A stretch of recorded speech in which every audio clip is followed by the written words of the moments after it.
Stardew Valley has so much in it, and sometimes when you're starting it out for the first time, you're not sure what to invest your resources and your money into. Today's video is all about what type of investments you should make to utilize your farm to the fullest. Let's get into it.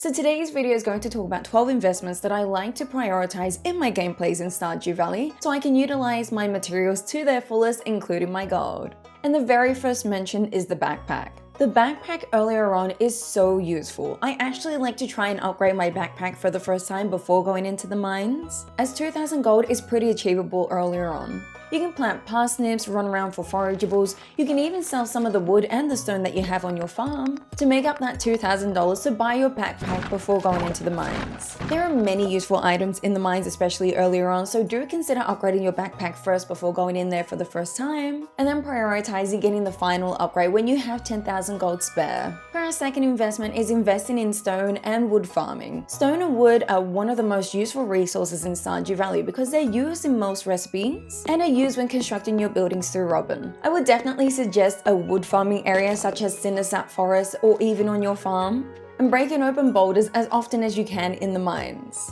as they will return you 10 stone when they're broken. Keep a stack of each of these as much as you can, even if it fills up a whole chest. And if you're still in your first year, they're actually pretty cheap to buy from Robin, so if you find yourself short on wood and stone, definitely buy them through Robin in your first year. Number 3 is remembering that you have a farm cave on your farm, whether you've chosen to have it with mushrooms or with fruit bats.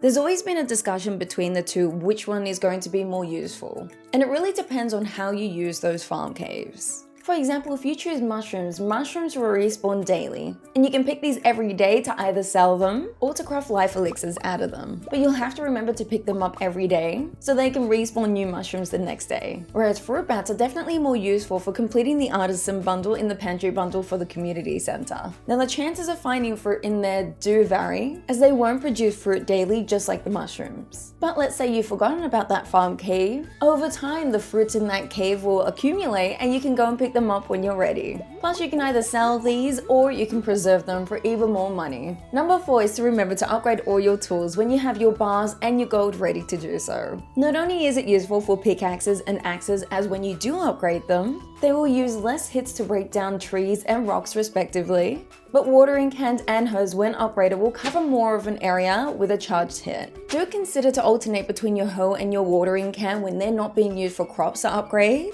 and then doing the same with your pickaxe and axe when you're not using one of them.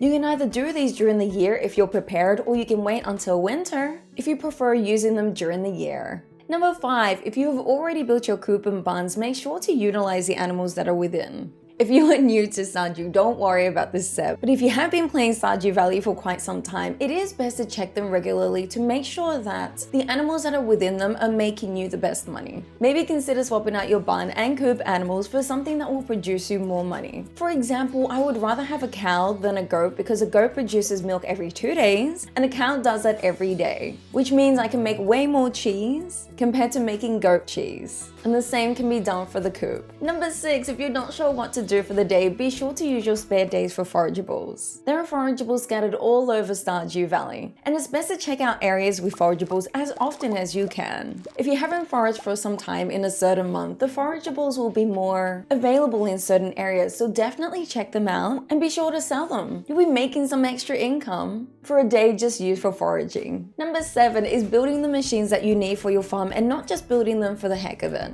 I have in my earlier playthroughs done 20 furnaces at once and realized that I'm not using all of them as I should be. If you find yourself doing this, maybe you're building too many machines, and to save you some space, maybe you can replace it with some other machines. If you have too many furnaces on your farm, why not swap them out for crystallariums instead? Or if you find yourself with too many preserve jars, definitely swap them with kegs. That way you'll have more goals to achieve, and you'll find yourself doing more in your later gameplays. Number 8 is to get the greenhouse unlocked as early as you can. And the earlier you can, the more crops you can grow on your farm. I would definitely suggest getting it within your first 2 years, but if you get it in your first year, that's even better. The greenhouse has spots not only for crops, but also for saplings. That means you can grow whatever fruit trees you want and whatever crops you want during any season within the greenhouse. Be sure to utilize the spaces within, and be sure to put sprinklers instead of using your energy for watering, as you can use your energy elsewhere, whether it is crops on your farm or doing something else. Number 9, alongside machines, is being sure to utilize the space not only on your farm but off your farm. With some of the farm choices that there are limited spacing that you can put your items down, which means using every nook and cranny is going to be the most important. If you find yourself placing too many machines down or too many chests down, maybe place a shed instead. The sheds are one of my favorite buildings to place on my farm, and I would definitely consider looking into building multiple of them on your farm. But yet, if you don't have the resources or the money to build a shed on your farm, why not utilize some space off your farm? Here's an example at the little secret woods behind your farm. I was able to use this spot for mini kegs and preserve jars, but you can swap these in with any other machines that you like. You can make this area your own little storage area until you figure out what you want to do on your farm. You can use this space as its own little storage space until you can figure out what you want to do on your farm. Number 10, once you start building up your gold and your resources, definitely look into getting a house upgrade. Not only does a house upgrade provide you more spacing to put your furniture in, but also unlocks a kitchen so you can cook some food. Upgrading your house also allows you to finally romance your favorite Pelican Town resident, and you can build these rooms however you want, whether you want to turn it into a living room or even use it as more of a storage area. Consider fully upgrading your house to open up even more opportunities for your farm. Number 11, once you get your hand on hardwood, definitely build a stable. Building a stable provides you with a horse which you can use all over Pelican Town. Not only is it quicker to be riding around with your horse, but you'll be quicker through some grass, and if you consume some speed buffs, including your food and drink options, which means you'll be riding all over town super fast to get to where you need to be. And number 12, I left these for those who have the 1.5